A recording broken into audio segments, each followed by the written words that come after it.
want? Sir, I'm very sorry. Bad enough you wake me up at 5:30 for breakfast. Sir, I'm sorry. You're sorry. I think you do this on purpose. What's your name? I'm going to report you. My name is Amy Keating. Good night.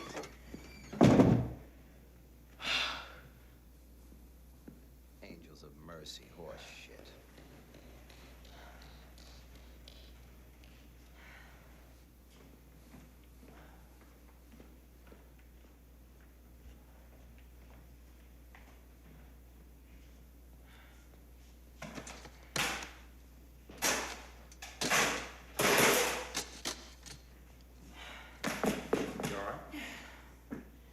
Yes, I'm fine. I'm just a little jumpy. That's all.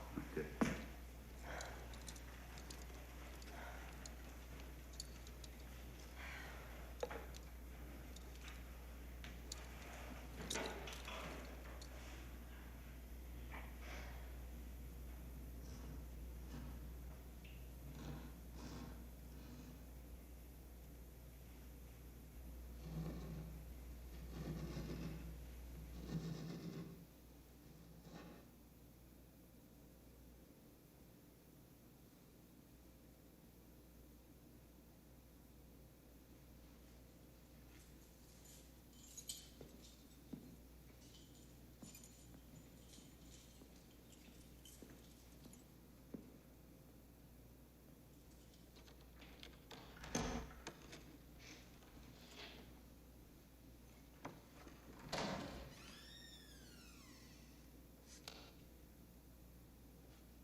You okay? No, it's fine.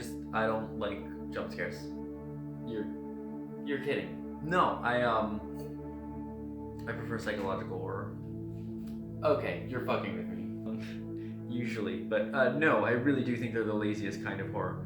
I think that there's a reason we all stopped doing those screamer mazes once we grew out of elementary school. You think that an elementary school child coded those mazes? No, I think a hack coded those mazes. We didn't stop making those mazes because they were unfun. We stopped making them because we incorporated the jump scare and other techniques of those mazes into more sophisticated horror games, using the jump scare as a foundational part of them. Okay, what's your favorite horror game? Don't worry about it. Mine is Anatomy, okay?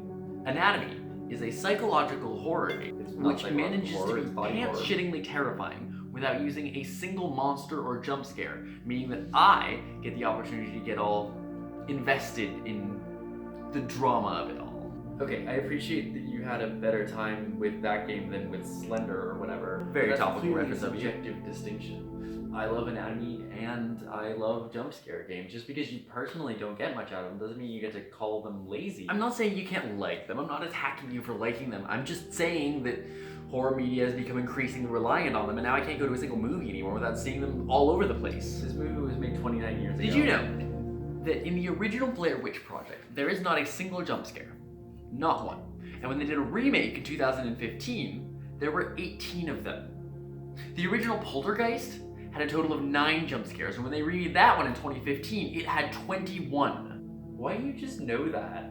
There's this website, where'sthejump.com, it tells you how many jump scares. You're really committed to avoiding these, huh? Look, my point is that these movies have grown over-reliant on a limited-use tool, and when all you have is a hammer. It says here that the Suspiria remake actually had fewer jump scares than the original. Well, first of all, that remake was actually good, but second of all, you can't be seriously trying to make the argument that jump scares have actually decreased in the past few years. I mean, the website even has a little graph to prove that they've gone up. Why are we just talking about remakes? Remakes are the only movies that come out anymore. You know, it's amazing. You are 100% wrong. I mean, not one thing you just said was right. Are you doing Jordan Peterson? It's Kermit the Frog. Okay, well, we're getting extremely off topic, but we should definitely come back to the idea of a glut of remakes in a future video. Even if we accept that the jump scares have become more common, I don't think it necessarily follows that makes them lazy. I think that the jump scare is one of the most important and sophisticated techniques in all of horror cinema. Oh, please. Oh, please enlighten me. Okay, so horror is about fear. With you so far. Making a horror scene, your goal is to scare the audience. And the way that you do that is through the build and release of tension. That's one way that you can do it, sure. But you can't just build forever, or there's no structure and the audience will get frustrated and lost. It's like this graph. You know that this graph? Smell the sophistication. So it's about creating a cycle of tension and release. This is why people talk about comedy directors being so good at horror. It's the same thing. You're about to tell me that the jump scare is the escape valve. God damn it. Well, you're so easy. The point of the jump scare isn't to scare you. It barely even matters the contents of the scare. The point of the jump scare is everything leading up to it. They could show you a wet sack of potatoes, and if they wound you up tightly enough, it'll still be scary. That's why it doesn't make any sense to me when people say that the jump scare is lazy. Like, the jump scare isn't even where the creator's focus is supposed to be. The creator's focus is supposed to be on everything leading up to the jump scare. That preceding section is where the artistry goes. Okay, but if that were true, then you wouldn't even need the jump scare. All you would need is the scene leading up to it. You could have all those movies with half as many jump scares and they would work just as well. Better, even. Plus, that doesn't even take into account all the other jump scares that just come right out of nowhere, and you know that those are out there. You need precedent in order for the threat to be credible. It's like The Walking Dead, killing off all of its characters to make sure that you feel like anyone could die at any moment. God, what a good video game. What game? Don't worry about it. Look, just because the jump scare is sound in its conception doesn't mean that it can't be misused or overused. I'm not saying that light is evil if I ask you to turn the goddamn lights down. I'm not saying that the jump scare is a perfect tool sent from God to work immaculately every time. I'm just saying that saying things like jump scares are lazy is reductive and dismissive, and that there's a lot of value in jump scares if you just give them a chance. So, you're saying that the jump scare is a helpful and worthwhile tool, and that the potential for misuse doesn't merit the amount of disdain they get. Yeah, pretty much. Doesn't really feel like we're arguing anymore. Kind of reached a nuanced mutual understanding through the power of rational debate there, huh? Free marketplace of ideas has done it once again. Or it's done it for the first time ever, more likely. Miracles can happen. Possible when you write the script ahead of time. Okay, you have to tell me what your favorite horror game is. No way. Please. Promise you won't make fun of me? No. It's Five Nights at Freddy's. Holy shit. The patron saint of the jump scare in the modern era itself. It is the most perfectly conceived jump scare tension and release cycle I have ever seen in my entire life.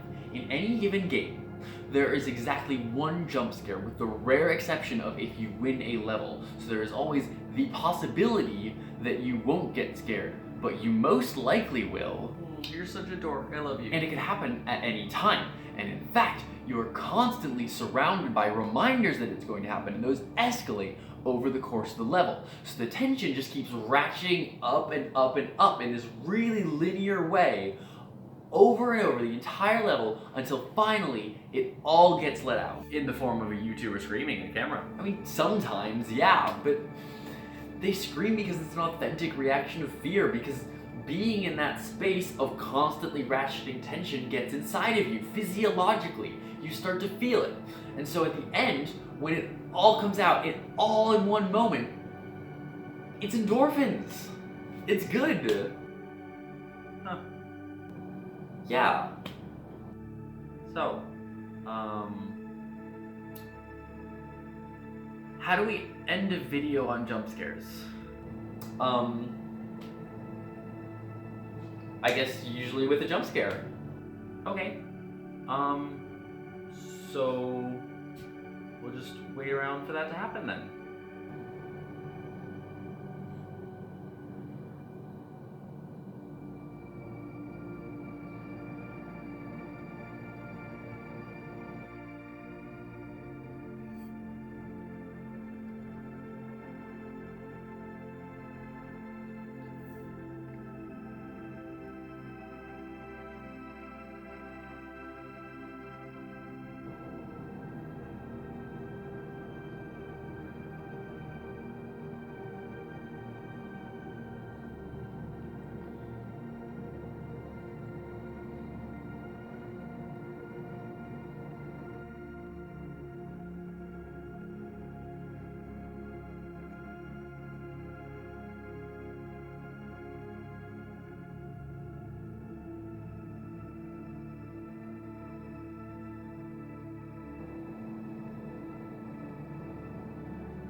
Ah!